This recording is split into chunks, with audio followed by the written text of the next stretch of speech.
Hakimo, voilà, c'est vrai. On commence à avoir un petit peu de visibilité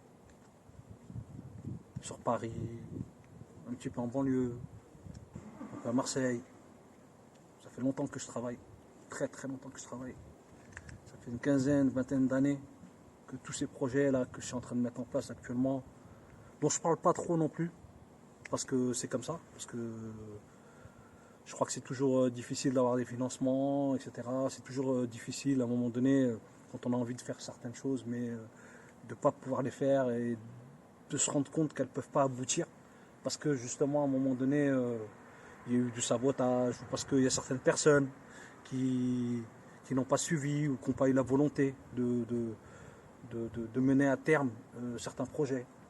Donc tout ça, moi j'ai une très très bonne expérience de tout ça en réalité. Je connais bien en fait le sabotage. Je connais bien la jalousie. Je connais bien tous ces mouvements-là.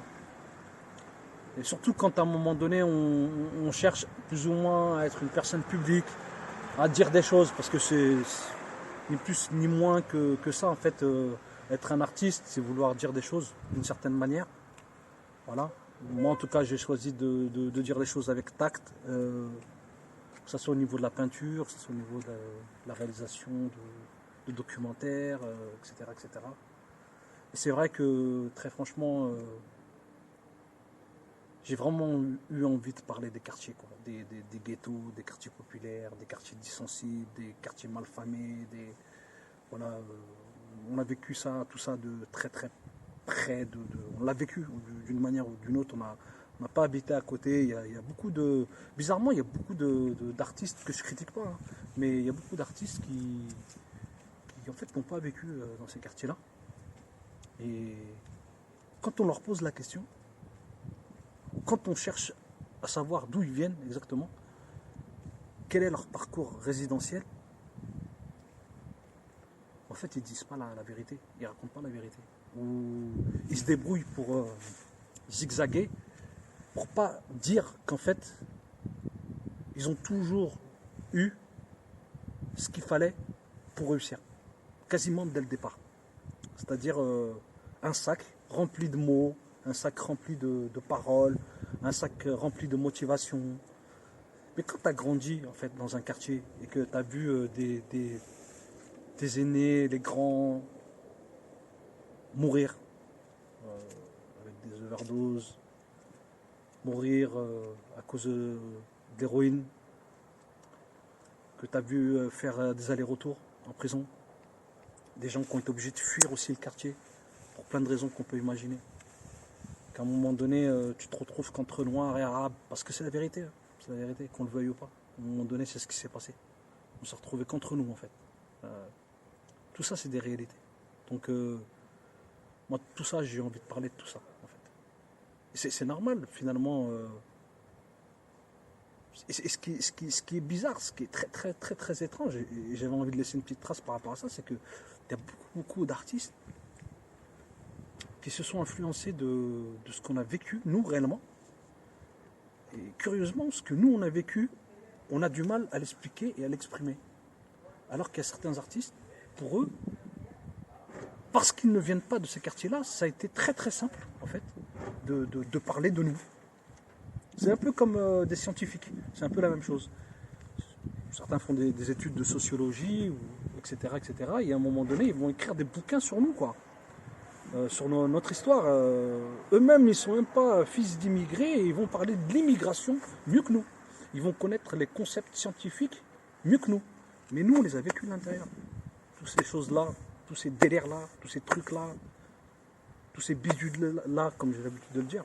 Donc, tout ça, on l'a vécu de l'intérieur, on l'a ressenti. Tout ce qui est Hess, la Hess et tout ça, tout ce qui est une espèce de misère un peu sociale, et culturelle et intellectuelle, etc., nous, on l'a vécu. Nos parents, ils étaient extrêmement riches. Nos familles, elles étaient extrêmement riches par rapport à l'humilité qu'elles développaient, en fait, vis-à-vis de se considérer comme un humain à part entière, sans plus.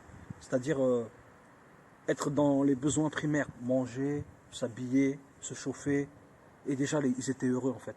Et ils vivaient des trucs incroyables. Et nous-mêmes, on a vécu des choses incroyables avec les poteaux. Parce que justement, à un moment donné, on ne cherchait pas plus. Mais parce qu'on n'avait pas envie d'avoir plus. Et parce qu'on considérait qu'on n'avait pas le droit à plus. Et ça, c'est un petit peu les dégâts du fait de se sous-estimer par rapport à tout ce qui est lié au parcours scolaire qu'on a pu avoir, aux profs qu'on a pu avoir, aux adultes qui étaient autour de nous et qui ne venaient pas de ces quartiers-là et qui portaient un regard sur nous négatif. Et les politiciens, ils portaient sur nous un regard négatif, etc. etc. Donc tout ça on connaît bien, on l'a vécu en fait. On a vraiment vécu tout ça. Et moi je ne l'ai pas vécu en habitant à côté. Voilà. Je suis un pur spécimen de quartier en fait. Et c'est pas parce qu'à un moment donné j'ai réussi à zigzaguer, à osciller, à faire en sorte de ne pas me retrouver dans certaines matrices que parce que c'est ça qui s'est passé pour moi. C'est-à-dire que j'ai été assez malin et intelligent pour zigzaguer et pour faire en sorte de ne pas me retrouver dans certains délires qui m'auraient emmené vers des dimensions extrêmement anxiogènes, extrêmement dangereuses, parce que ça me collait à la peau tout ça.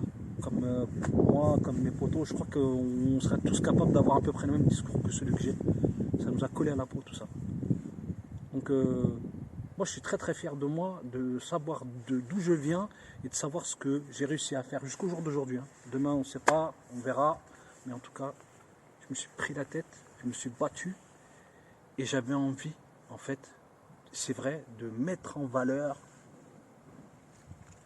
toutes ces personnes avec qui j'ai grandi et qui pour moi avaient une intelligence incroyable. Alors qu'est-ce que c'est venu faire le hip-hop là-dedans? À un moment donné, je crois que je me suis perdu en fait.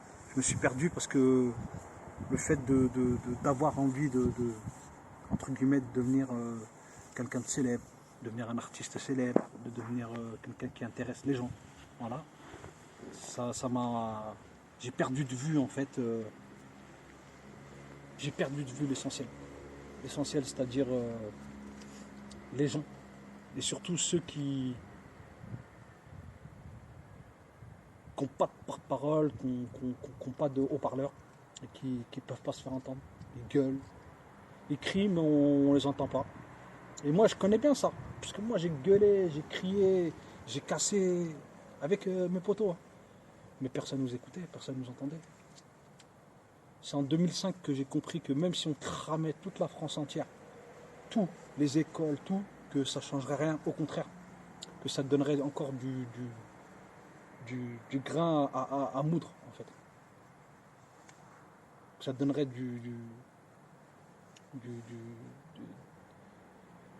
comment on pourrait dire ça, que ça donnerait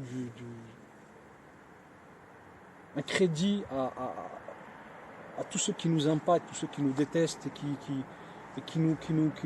veulent pas qu'on se sente chez nous.